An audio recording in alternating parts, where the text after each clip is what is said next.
நல்லெண்ணெய் விட்டு அதுக்கு ஒரு பட்டை, ஒரு லவங்கம், ஒரு ஏலக்காய், எல்லா மசாலா ஹோல் ஸ்பைசஸ் போட்டு வதக்கிட்டு, அப்புறம் நான் என்ன பண்ணேன்னா வெங்காயம், இஞ்சி பூண்டு, தக்காளி எல்லாத்தையும் பேஸ்ட்டாக அரைச்சிட்டு அந்த பேஸ்ட்டை இந்த எண்ணெயில் போட்டு நல்லா வதக்கிட்டேன்.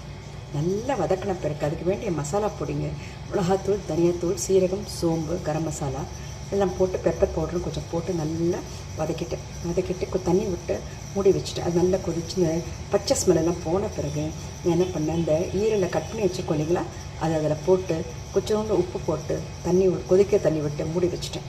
ஒரு 15 மினிட்ஸ் சின்ன தீயிலே நல்லா வெந்துருச்சு.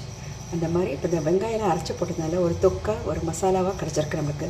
அது இறக்கிறதுக்கு முன்னே கொஞ்சோண்டு கஸ்தூரி மேத்தி அதை கொஞ்சம் நல்லா நசுக்கி போட்டுட்டு அதுக்கு மேலே இன்னும் கொஞ்சம் மிளகுத்தூள் போட்டு நல்லா கலந்துட்டு லெமன் ஜூஸ் கொஞ்சம் புழிஞ்சு அது மாதிரி எல்லாம் வச்சுட்டேன். அப்புறம் கொத்தமல்லி, கருவேப்பிலை பொடியை நறுக்கி இது மாதிரி விட்டுட்டேன். ஸோ இதுதான் லிவர்